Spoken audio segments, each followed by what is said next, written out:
Hang on.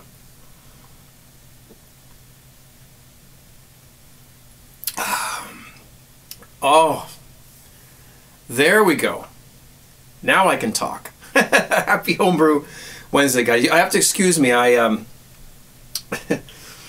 just watched a YouTube thing, Howard Stern. Oh my God. And I'm a little disjointed. I'm a little out of whack a little bit here. Oh, never mind. We won't go into it. Anyway, okay.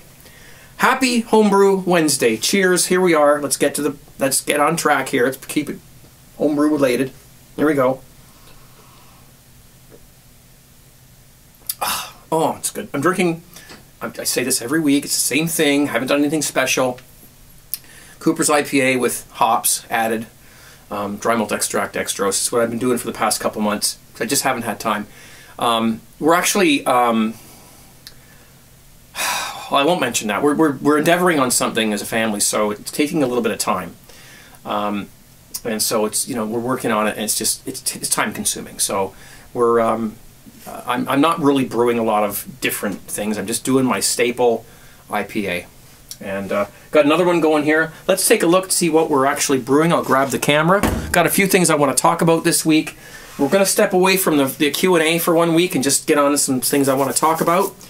And but let's grab this quickly.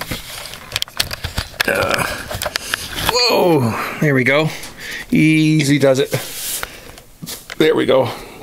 So what do we got here? So over here we have yet another Cooper's IPA with added hop tea. I just throw in whatever hops I've got lying around. This is Cascade in this one. Sorry, this wasn't Cascade. This one was Halito. The one I'm drinking now has Cascade in it. So I'm just sampling some different hops for flavor aroma, see what difference they make. This is a wine I'm doing. Don't mind the mess. I'm a little bit disorganized right now. This is what's the wine kit here? It's a California Connoisseur, and it's that. If I try to pronounce that, I'm going to get corrected, so I won't bother. So that's all I'm brewing, and it's going good. This one went like crazy. It was like the airlock the other day was going like, brrr, it was like going like crazy. They're sitting at about 72. I got the heat belts on because it's pretty cold down here in the basement right now, and got Cooper's yeast in that one, so it works well at around 70, 72. That one's sitting about 72. That's a wine kit. It has to be between 70 and 77. So they're all good. Heat belts are working fine. And oh, I forgot to get the thing I was going to show you guys. Let me put this back on here. But I'll get it in a minute. I want to show you a little trick. If you're using heat belts, if you're in a cold climate, you need to use heat belts, but you're at that stage where you put the heat belt on, it's too warm. You take the heat belt off, it gets too cold. I found myself unplugging it and plugging it in every few hours, which is a real pain in the ass, especially when you have to sleep at some point. I have a solution. I'll show you. Okay. It's a timer. Okay, a 24-hour timer. And this one does up to 32 ons and offs. Well, actually 64 ons and offs per day. So what you do, you plug your heat belt into this, and then you set it to go on and off every hour. On for an hour, off for an hour. You got these little buttons that you press in to tell it when you want it to click on and when you want it to click off and whatnot. They're simple to use, and that way you can put your heat belt on. It'll stay on for an hour, and it'll go off for an hour. It'll stay on for an hour, go off for an hour. So you'll have like half the amount of heat coming off the thing. I mean, you're gonna get this tiny little variation in the temperature of your wort or your beer. It's not gonna make any difference. This way, it's like an oscillating thing, just like a heater would do, like go on and off like, and it's perfect. Okay, next thing I want to talk about, I got a little story for you. I can't believe this happened. I can't believe this happened. I woke up a few days ago. Yeah, I was asleep for the rest of my life. No, I woke up a few days ago and I thought, oh my God, I remember picking up my keg and my kegs in the freezer, like the kegerator thing, or the keezer. I remember lifting it up and thinking, wow, it's like there's nothing left, it's empty. And I remember thinking to myself, my God, I just did this last Wednesday. I just kegged it last Wednesday, and this was Monday, the Monday after. I just did this. Wow, how come it's empty? You know, what the hell? Am I drinking too much? What the hell's going on? I was like totally surprised. I thought to myself, God, I got to cut down. Maybe I drank too much on Friday night on my broadcast. I don't know. So anyway, I got up and I was kind of mad because I had only put this batch of beer down that I've got going on over here a couple days prior. So I knew that in order to have, if I wanted a beer, I'm going to have to buy a bunch of beer, which I don't have to tell you why I don't do that. But I thought, Jesus, it's got another week to go. I gotta, you know, if I want to have a beer, I gotta buy it. Not good. So I was pretty upset, kind of low on cash right now. So anyway, I got up, I was getting dressed, I was getting ready to go out and walk up the street and grab some cheap beer.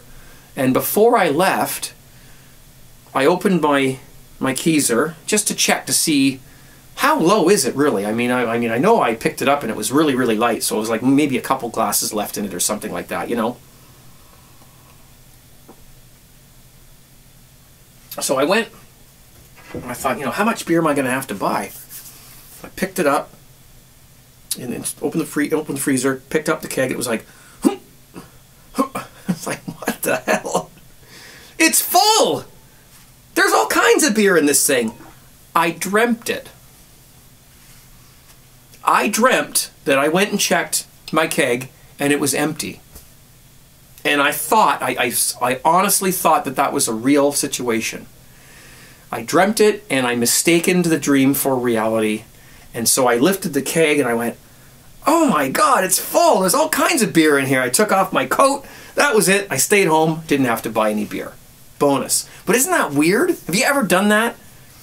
Dreamt something where you swear it's, you know, oh my God, I gotta, you know, that's, you know, and I can't believe I dreamt it and thought it was reality.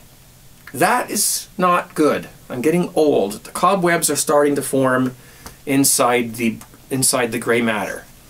Yes, sir, they look inside there, they think they see neurological connections, but no, those are cobwebs. Thank you very much. Anyway, I'm happy about the outcome. I've got lots of beer. This is the beer that I kegged last week on my Homebrew Wednesday. It's pretty clear, and it's it's gorgeous beer. It's delicious.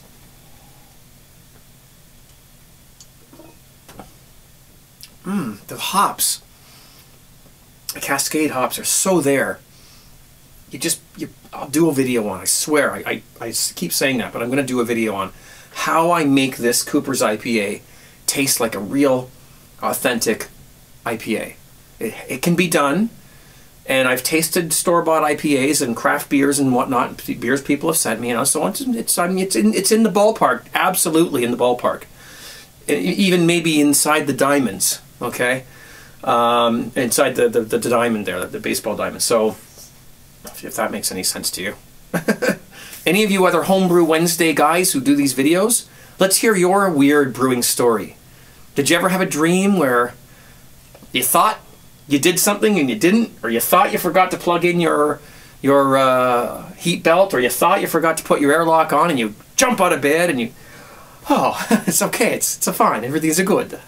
So let me know what you think down in the comments, or make a video and put it as a video response to this video. The next thing I want to cover is something we've talked about last week, and this seems to be a subject that keeps coming up. Star sand. So let's go over what we talked about last week briefly. We were wondering if cloudy star sand is still active and if it will still work. Okay, so what's happened since then? And it's expensive here, so I do care. I do want to reuse it as much as I can. It's like gold, this stuff, over up here in Canada. So you don't want to be buying it a lot. What happened was I got a message from a viewer. So I got contacted by Eric, and he called me. I told him to call me on my Friday night broadcast, which he did. Now, he's a chemist, so he knows how Star San works. He knows the ingredients, the active ingredients, how it's made, what it's, what makes it work, why it works, how it works, whatnot. He had so much information to offer. He basically said that, as far as he's concerned, and this is the second chemist I've heard this from, outside of the Star San, the makers of Star San. Second person that I've heard say this. As long as the pH is below 3.5, it's fine. It will kill. It will work as a sanitizer. It doesn't matter how cloudy it is, what your water does to it. It should work as long as the pH is lower than 3.5. Now, how do you know? Because everybody's tap water is different, right? So how do you know what your pH of your Star San is? Well, you got to get the test strips. Where's mine here? I got over here. Emoladius sent me these a while back. I still have some left, but I'm running out. So I use these, and of course the color codes are on there, so you can you can tell what when you dip it in, you can tell what your thing is. So mine is always at the red one here, which is 2.0. And I believe the orange one is 4.0. So as long as it's darker than the orange one there, I'm always happy. And I've never had a situation where my cloudy Star San has been, lower than 3.5. But everybody's asking. You'll go on the forums. People don't know. People have their own versions of, how it works, what to do, just dump it out. It's cheap enough. Well, it's not cheap up here. I think the definitive answer is, I think you're fine. From what Eric said on the call during my broadcast on Friday, he says you're fine. And it's the second person that said that, who's a chemist. And these guys don't have a vested interest in selling the product, so they're honest. As long as the pH is where it's supposed to be, it's acidic, it will kill the bacteria like it's supposed to. Now, as a precaution, he's sending me, thank you Eric for offering to do this, he's sending me some more pH strips. He works in a lab, so he can get tons of them. I can imagine there's probably going to be 1 million of them in there. So he's sending me some of those. However, now here's the thing. If in doubt, because everybody's water is different, if in doubt,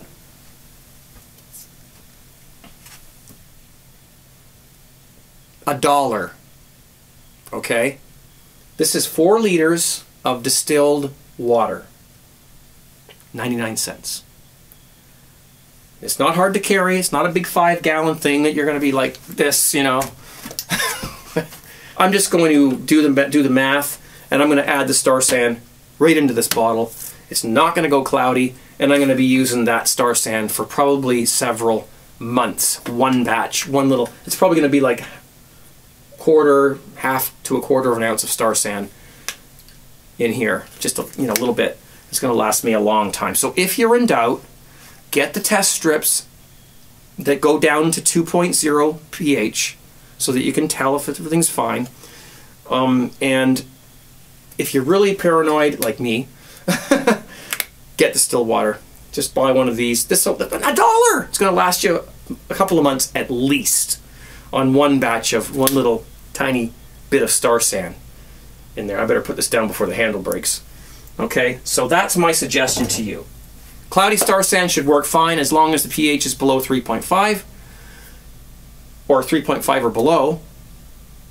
And if you're in doubt, get the test strips or 99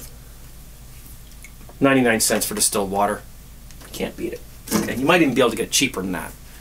So that's the Star San issue. I think we can put that one to rest. All right, let's get some motion lotion going on here.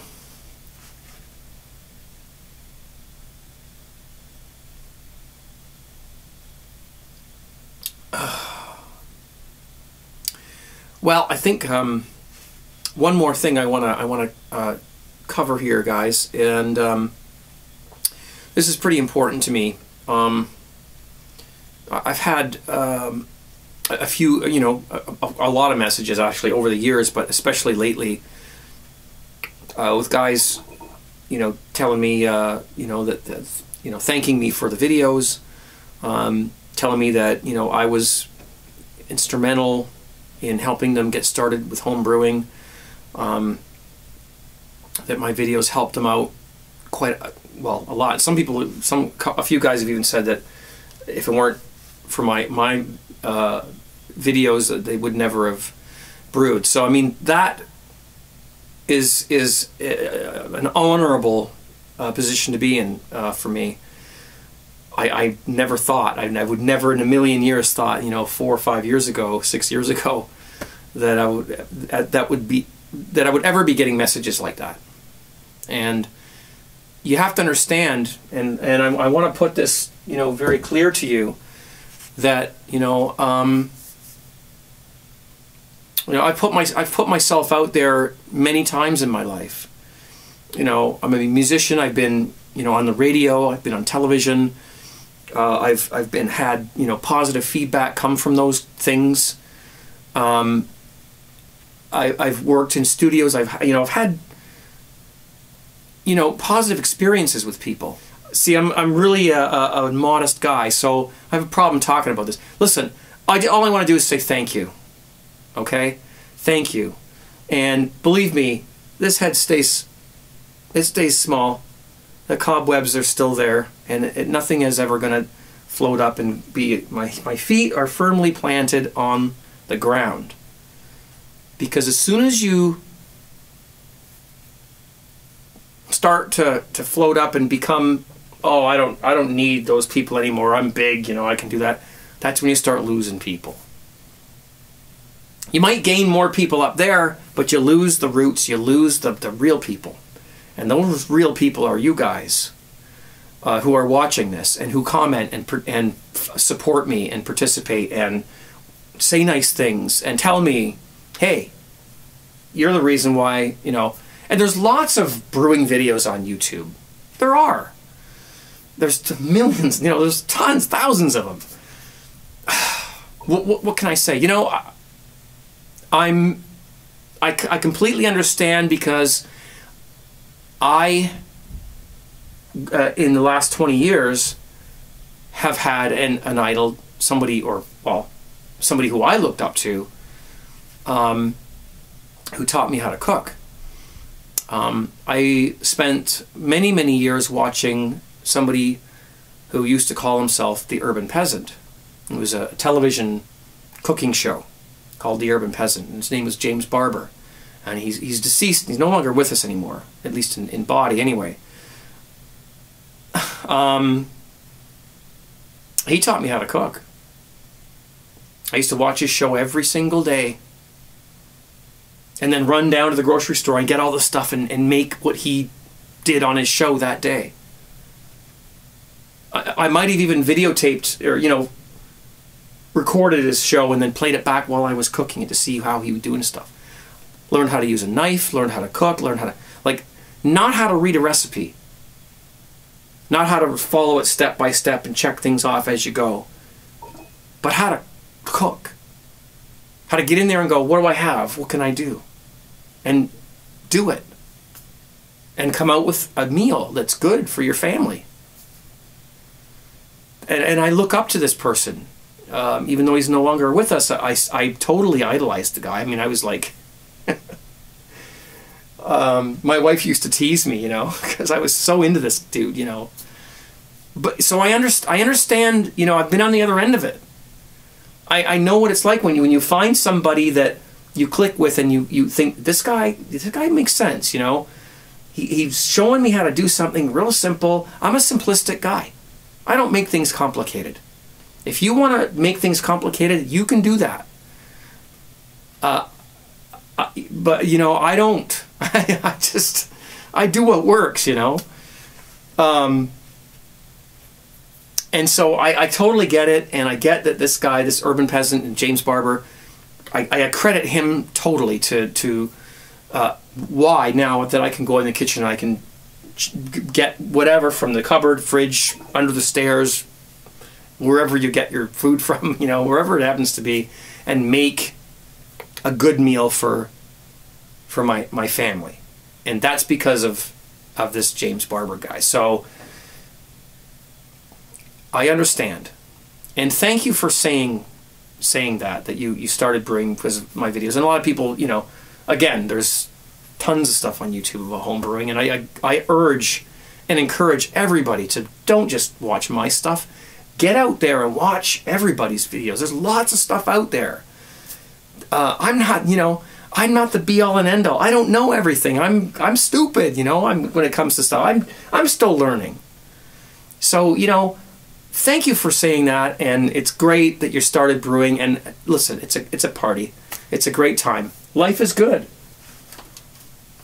When you can make your own beer, regardless of where you learned how to do it. But I really do appreciate those comments. For some people, you know, maybe some people might, you know, get big-headed about it. For me, it brings me back to earth again, to see the words. You know, watching your videos got me started. You know, that puts my feet planted firmly on the ground, and I'm going like, okay, I got to keep doing what I've been doing all these years. I can't lose these people. I wouldn't be, you know, doing this still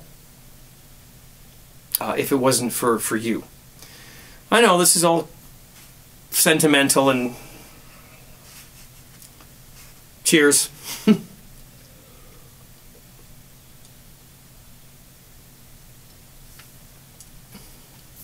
Had to be said, and I mean every word of it. I should go. I've gone on too long. Thank you very much. Cheers. I don't have any more beer left, but be safe, and we'll see you real soon. Take care.